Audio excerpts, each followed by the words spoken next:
The following production is intended for mature audiences. It includes real stories about substance abuse, addiction, mental illness, classism, child abuse, self-harm, suicide, violence, death, and dying that may be triggering or emotionally challenging for some individuals. Viewer discretion is advised.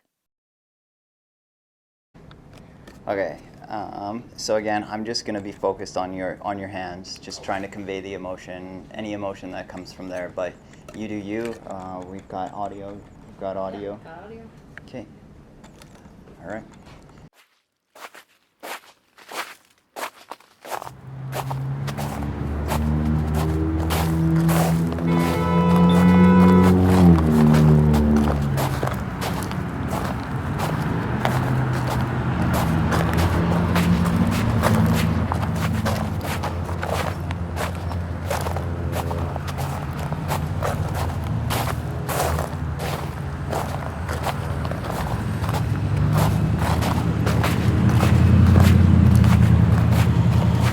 Let it shine, let it shine, let it shine.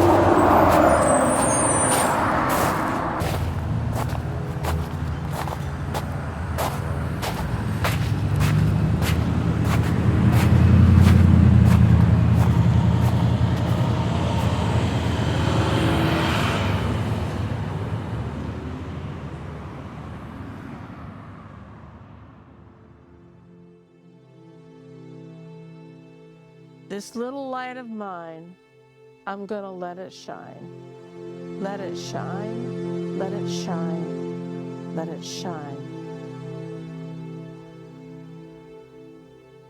I didn't want to live. I used to pray at night that I wouldn't wake up. My life revolved around addiction and hard times and being disconnected from my children and my family. It was this very toxic lifestyle. 7 years doing crystal meth and heroin. It was, just downhill really quick. I couldn't hold a job. I was hurting friends and family around me. I didn't care.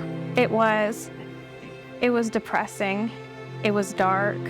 I was suicidal. I hated the fact that I would wake up in the morning. I'd go to bed at night praying that I wouldn't wake up in the morning.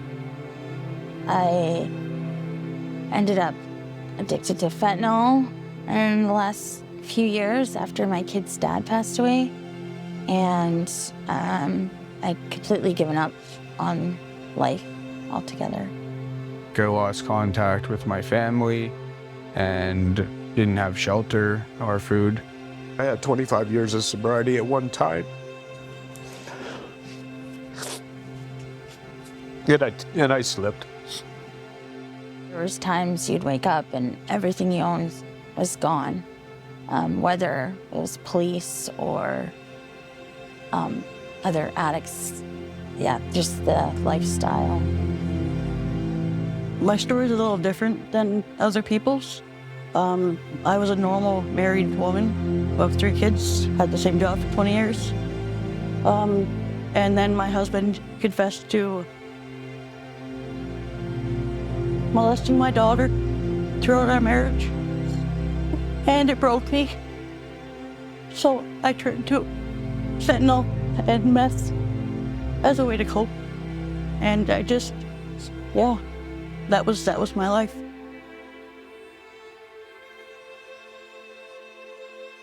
I have been addicted to fentanyl and meth, or I was for almost 6 years. But I also struggled with cocaine and crack addiction long before that. So I've been in and out of addiction for the past 25 years. It was just being in survival mode every day, just trying to not be sick, because that was absolutely awful. So every day was just like the same cycle of waking up, figuring out how to get drugs, get money, do whatever we had to do in order to get unsick, and then we'd start all over again. It was very difficult. You put your addiction before everything, right? It takes over, and that's all that's on your mind. I wasn't able to stop on my own. And I tried numerous times. I knew it was taking away, my relationships, my loved one, my career. I could see it damaging all that, but I couldn't, it didn't matter because it came first to me. I didn't know God at all. He didn't exist for me. If there was any part of God in my life, it was me angry at him for how my life turned out. 8 years in depression and in alcoholism, and then the drugs came too, but it was mostly alcohol that took over me. I struggled with addiction for almost 12 years. Spent a lot of time alone, depressed, dark. It was just not a good place. There was nothing. It was chaos. I was hopeless. I was lost. Homeless. In and out of jail. Stealing for my next fix. Doing whatever I could to get that next fix. Hurting people along the way. When you're on the street, there are the couple of people that are nice and treat you with dignity and make you feel like a human. For the most part, you're a disgrace and a burden in society because of the demons in your life. I ended up losing everything. I lost my house, my car, my job. I ended up homeless in a tent in November. It was hopeless. I felt hopeless. I felt like that was gonna be the end. I thought I was gonna die like that.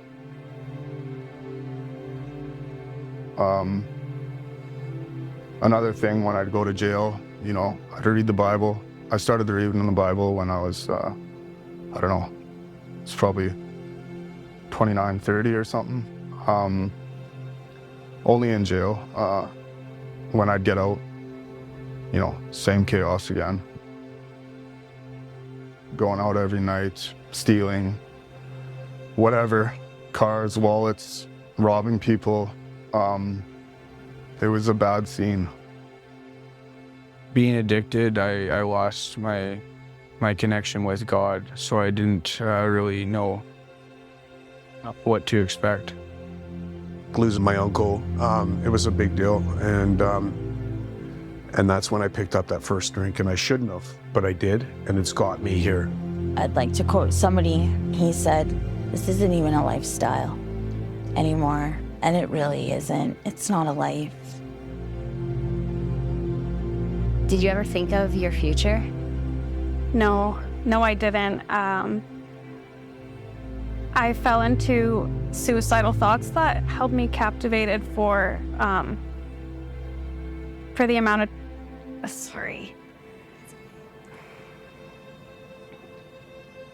I was suicidal, so there was no future. What was it like living like that? It was hard. There wasn't any future. There was no thinking past the next few hours. It was just trying to make it just through that day. There was nothing bigger or better outside of that. There was no hope. It was just pretty much a really dark place. I, I didn't think about the future at all. I thought like this is what my life would amount to, and I accepted it at that time, and that's really sad to look back and think about. But I don't know. I'm glad I kind of had that slither of hope there and was able to reach out and ask for help. Did you ever think about the future? No, I just thought about dying. I would say that I was incredibly suicidal. I did die numerous times, brought back with Narcan. And yeah, it just I felt like nobody cared, that that the whole world hated me and I hated myself. There was no future at that point for me. It was just getting through the day. Next fix, that was it. Like, that's, I don't know. For me, it was, I'd be coming down. What can I do to, get that next shoot, that next shot, whatever, right? Hopeless, lost, yeah. I didn't have a future. My future was when I could get my next drugs. It consumed me. That's all I thought about, that nothing else was important.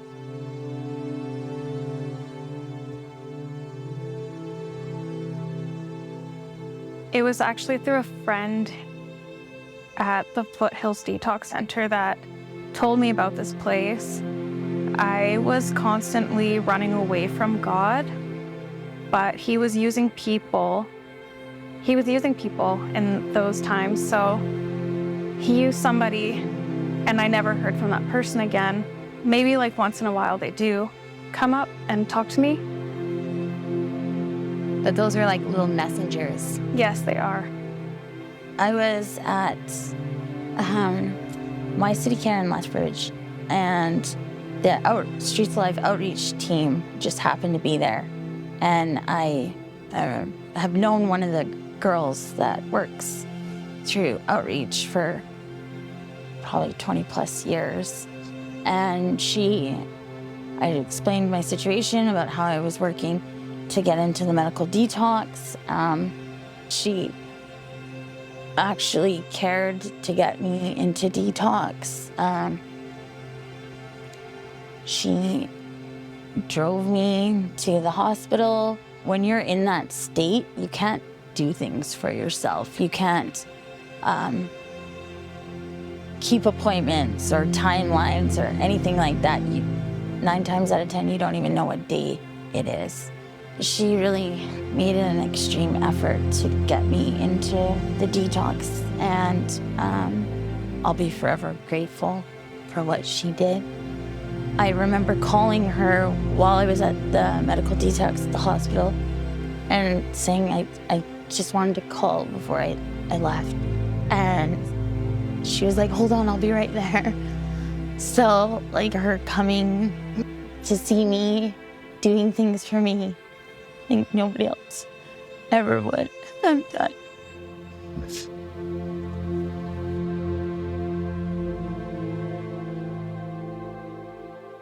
Streets Alive had been praying for me for 2 years. Although I didn't care at the time. At that moment when I was in jail, I made the decision. My dad drove me to Calgary. My mom picked me up from there, and I started the life of sobriety and being the family of Streets Alive. When you finally made the decision to go to treatment, what was that first week like? Terrifying. I had no idea what I was doing, what I was getting into. The life that I knew was coming to an end, just unknown. very scary at first. It was uncomfortable. I wasn't really sure if I was gonna stick it out or not. At the time, I was still with my husband, who is also an addict. And yeah, I was kind of just thinking like, I'll do what I gotta do for a little bit and then I'll just go right back out. But that quickly changed. It was terrifying. You know, you're stepping outside of your comfort zone, and that comfort zone for years was drugs. And that was how I dealt with my problems, how I suppressed emotions. And now it was like learning how to deal with everything sober was like a new experience, right? A lot of ups and downs. But again, I'm grateful for that. The truth, it was horrible. So Streets Alive, the Exodus program, was my first kick at the can. Yeah, I gotta say the first month was going through my head, you know, what can I do to get out of here? Should I call somebody to pick me up? I wasn't focused, I wasn't there, like, I was still lost, and yeah. My first week was a bit nerve-wracking. I was new to this treatment. I didn't know many people in the program, and I didn't know what to expect. It was hard, only because I was giving up everything I knew.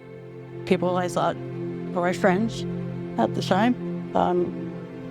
I had to leave my home. This is 5 hours away from where I am from. So I had to leave like everyone I knew. But I knew that God put this in my path for a reason, because He's not done with me yet. First week, it was all new to me. I don't have any biblical background. And I remember walking in and thinking, wow, there's a bunch of Jesus freaks. And now I'm going on 3 months in the Genesis program, and I became a Jesus freak. I've had years of sobriety. I've been in and out of addiction numerous times, and this is the first time I've introduced faith into my recovery, and it's just so much more powerful having God and hope and, yeah, just someone to turn to when you feel like you're all alone, and you actually aren't even alone, so.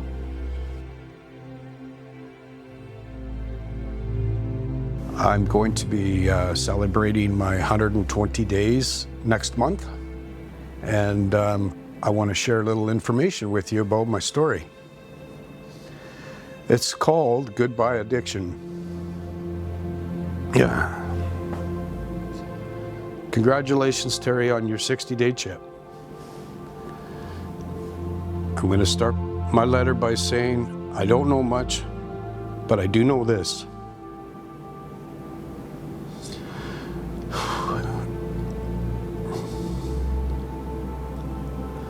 Sorry. It's okay. That I cannot do my recovery alone. I also know there is no shortcuts, and I have to go to any length for my recovery. Thank God for my higher power and the AA fellowship and the Exodus program and my support network. For me, the easy part is kicking it. The hard part is living it. And that's why I need the AA fellowship in my life daily. Sorry.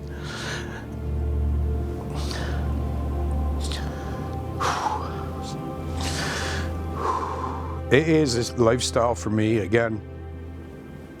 in order to keep my life in a balance, one day at a time. I make sure I go to my meetings when I'm feeling good and bad, so I can keep my eye on the prize. And that prize for me is recovery and freedom. Also, I have found a purpose again.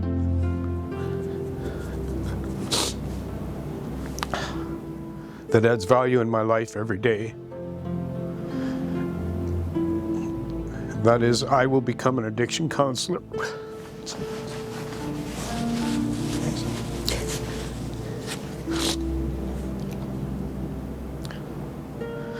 This will give me the opportunity to help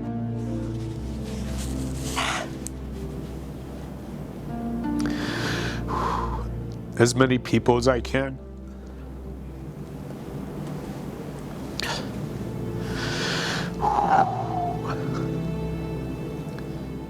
And the bonus is, it really helps me as well.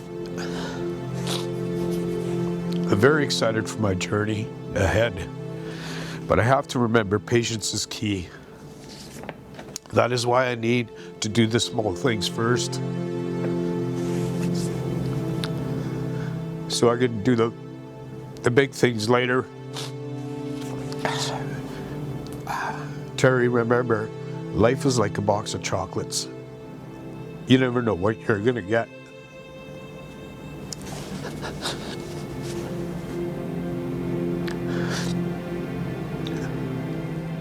Oh, sorry.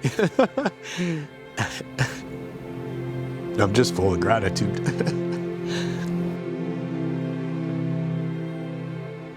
What would you say is the biggest difference now for you? Able to walk in confidence of what I believe. Happiness. Looking forward to waking up in the morning. You know, I treat every day as a blessing, and I look forward to the days ahead.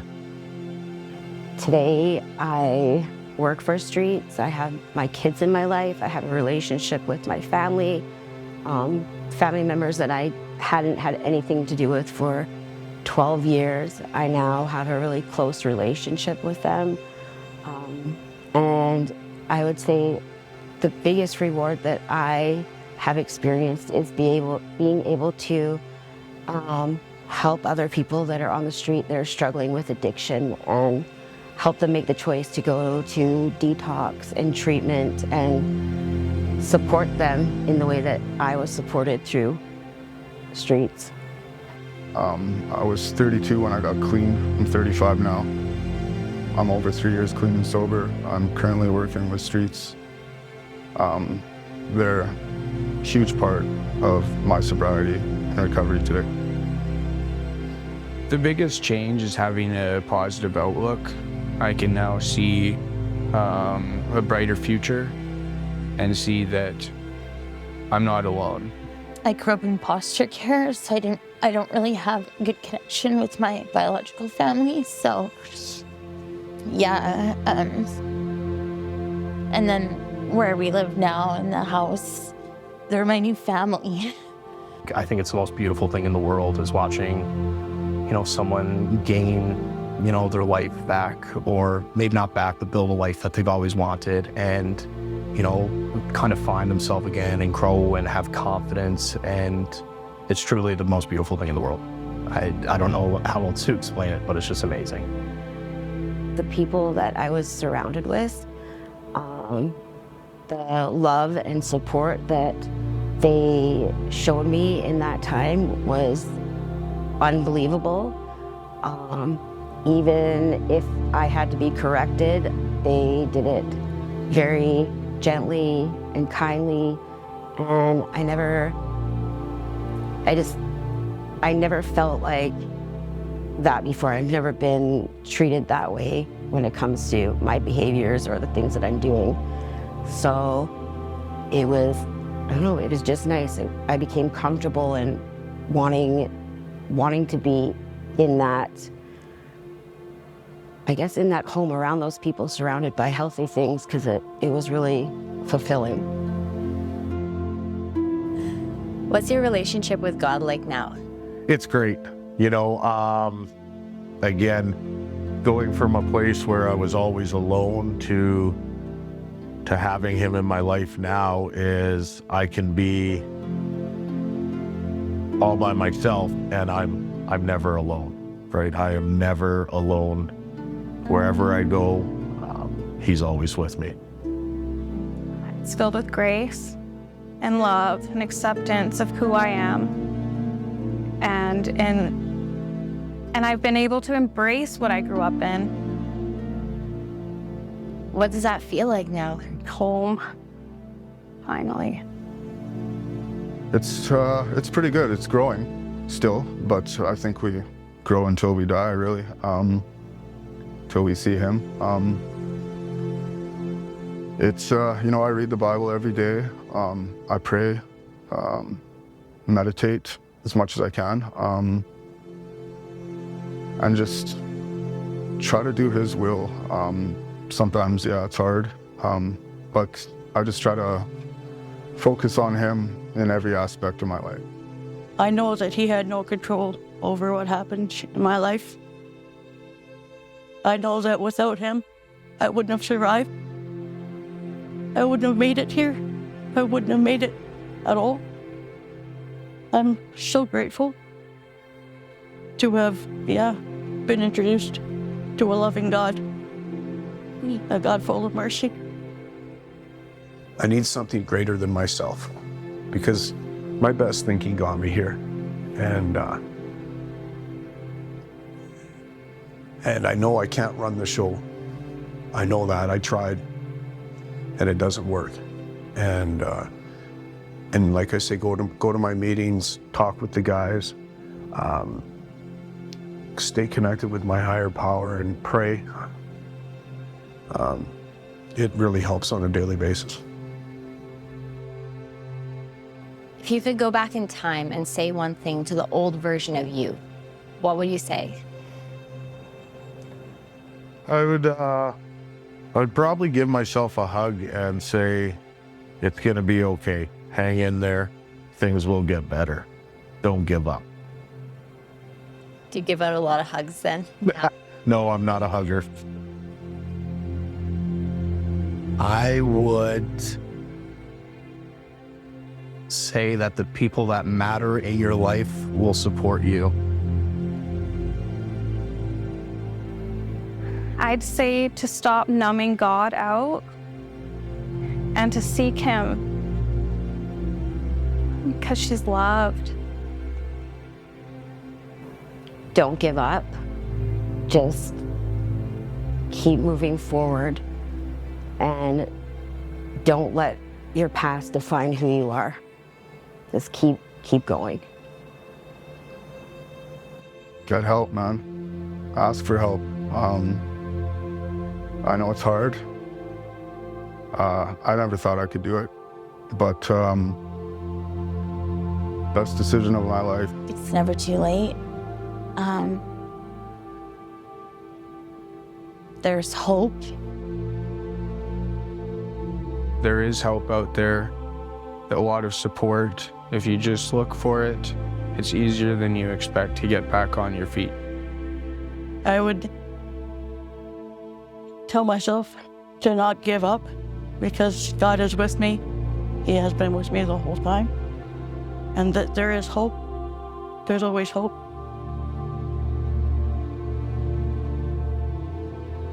When you think of the future now, what does that look like for you?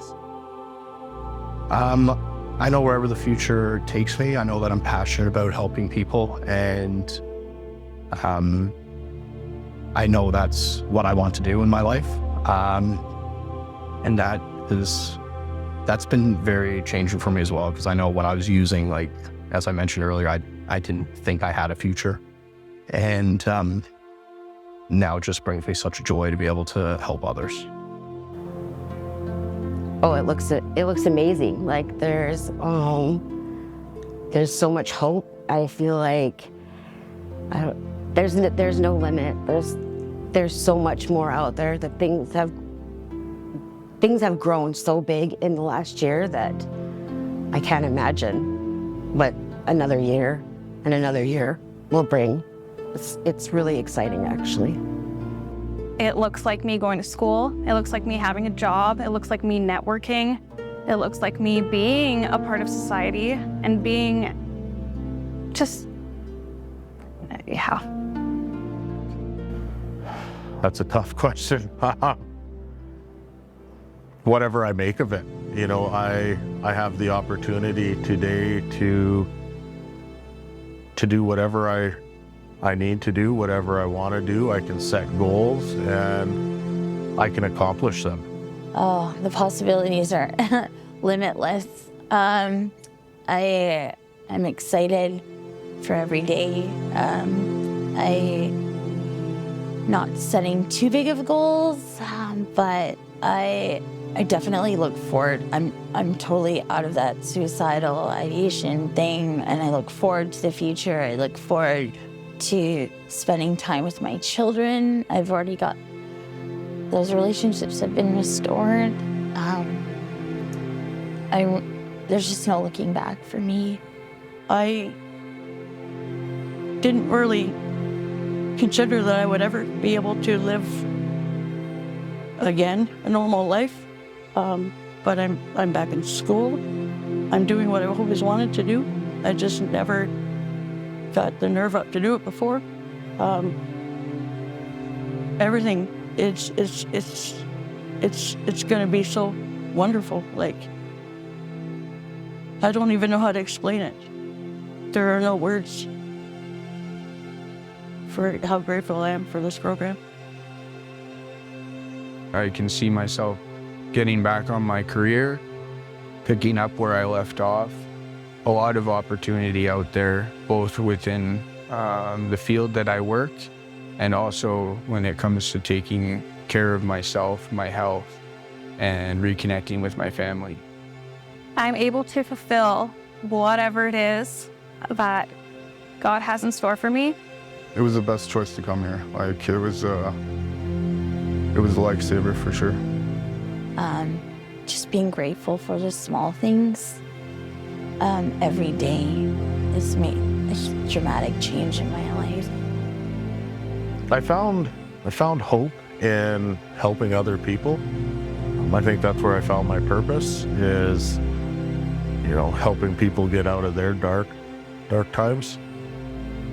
It's wonderful to see people on the street now and they see where I'm at and they give me compliments saying, you know, you're doing so well and you look so good, even on the days I don't even think I look good. The impact just from going from being that person in that circle to now a whole new transformation, right? It's nice to be able to help inspire others as well. Just, like, do what she did for me, whatever little way I can, yeah. I hope that I can offer hope to other people now, going through what I've gone through and where I am today.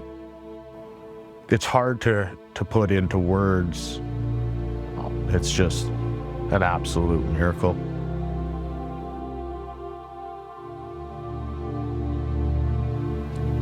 I just want to let everybody know in this room, know that hard work,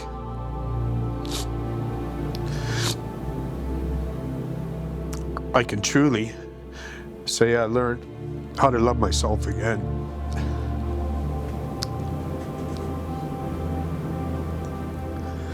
I was asked one time by an old timer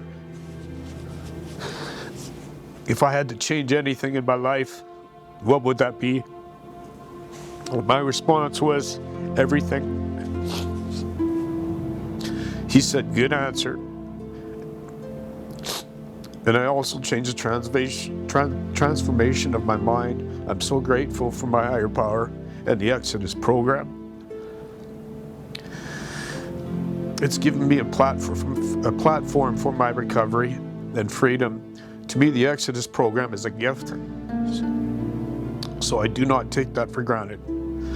I am one of the lucky ones who has been given a second chance. And for that, I am grateful.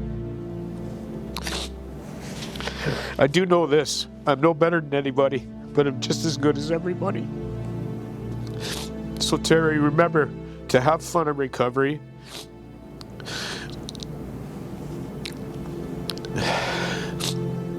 Don't become complacent and cocky, be confident. And work with the tools you've been given.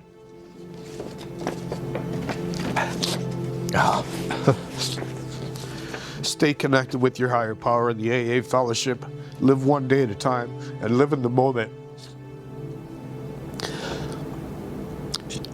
If you do that, you're going to be okay. Never quit before the miracle happens. Thank you. That's a really powerful letter. Thank you.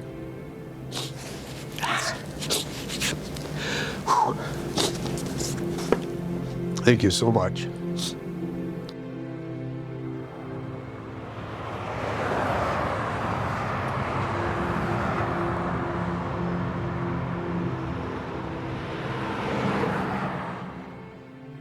My name's Terry. Good to be here with everybody. I'm Amber. I'm 43 years old. I've been in the Streets family, part of the Genesis program, for 14 months now. My name is Dallas Blassetti, and I've been a part of Streets and the Genesis Women's Program for 14 months. My name's Dylan. I've been with Streets Alive for over 4 years now. My name is Emily. I've been in the Streets family for 10 months. My name is Kristen Riemann, and I've been a client with Streets for a couple years now. My name is Liam McCart. I've been in the Streets Alive program, Exodus, for 3 months now. Yeah, so my name is Lindsay Vanderlee. So I moved here to Lethbridge just over 3 years ago, and been in the family since, and still going.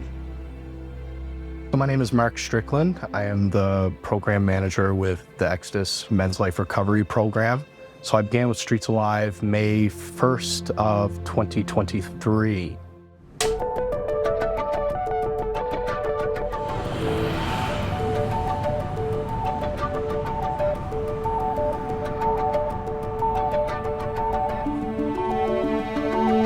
I think the most impactful thing that we do is that we love people without any strings attached.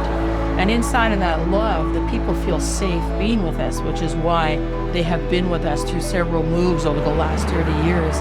They want to feel loved and they want to feel safe.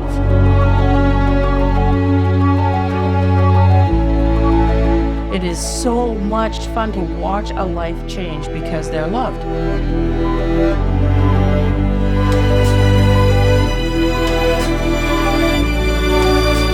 Be a light in the darkness. Visit streetsalive.ca to get involved.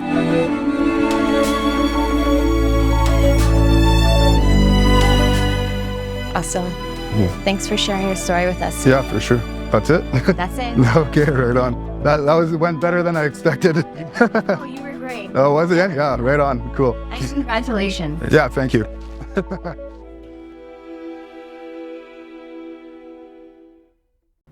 I think one of my favorite stories was back when we were still on First Avenue, and we were just starting to be known by the people. And there was one guy that came into the building, and we hadn't really started church yet, but as he walked in, something impacted his heart, and he started to walk down towards me, and he's crying. And he's like, "What's happening to me?" And he's wiping these tears out of his eyes. He didn't even know that it was the love that God had for him that was impacting his heart to such a degree that he started to weep openly. Yeah, that was a favorite moment. One guy, he came and he said, "Every time you walk in the building, all my friends leave." And I'm like, I'm looking at a full building, and I'm like, "What are you talking about?" He says, my other friends." And so he was saying when I walked into the building, not just me, like anybody that carries that light, walked into the building and the demons started to flee. And I started to be able to have a conversation with him about it. You actually don't need those friends anymore. It was cool. I've always felt so blessed that I can do what I do for him, that I don't have to wonder, I don't have to worry, I don't ever think about what's going to happen when I get to heaven. I just know that I'm doing what God's called me to do, and he gives me the grace every day to do it. People can help by understanding that we walk in love, and we walk in all that grace, and it's free, but the ability to be able to carry that light is not always free. That we have to have a building, we have to have a place to land, we have to have all these safe places where people can start to recover their lives, and that we believe that everybody's entitled to 3 squares and a roof over their head and someone to tell them that they're going to make it. And so that process can be expensive. So number 1, help us financially. Number 2, pray for us, because we are at that place where the dark and the light conflict, right? And so we need your prayers. It's quite a warfare where we're working. And the third thing that you could do is please understand that homelessness and addiction is often not a choice. It's happened because of choices, sometimes somebody else's choice, but often they end up there because of really hard times and trauma. They didn't have the choice of being traumatized, they were traumatized. And so to have some understanding for the people who are addicted and they're kind of lost in our city, please understand and pray for them. My name is Julie Kissick, and I am co-founder of Streets Alive Mission with my husband, Ken. And we are so glad that you are here so that you can help us to be lights in the darkness. As I stop and I reflect on Streets Alive over the last 20, 25, 30 years, there are some things that have changed. At one time, we actually operated the shelter drop-in. We operated the original shelter drop-in. And also we used to do daily cleanup on the streets as a contract, and that has all changed. We only owned one building back in the day, that would be Parkside Home. But now we own several buildings, including Galt Manor. We own the Exodus building, which houses the Repurpose Center. We also own Segway Home, and our most recent purchase that we're super excited about is the El Dorado building. Our goal this year is to purchase and renovate the 8-plex, which houses 16 of our men. This means for us, no more lease payments. And once we move out of the downtown into the El Dorado, we will be lease free. Back in the day with Parkside Home, we were doing some housing, but now we have 50 recovery beds, and we have been successfully focusing on these beds for the men and women who want to recover from drugs and alcohol. We now have alumni from our recovery program who have successfully completed it, and they are now on the streets themselves, plucking people off the street and into recovery program because they know the people, they know their behaviors, and they know that the recovery programming works, and every one of them is an absolute miracle.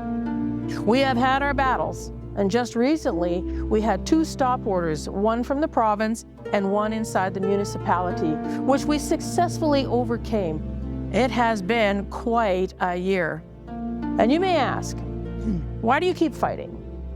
Well, love and light. There's this famous quote from Martin Luther King Jr., and he said that darkness cannot drive out darkness. Only love can do that. Hate cannot drive out hate. Only love can do that. And there is no question that it is getting darker and darker and more loveless in our world.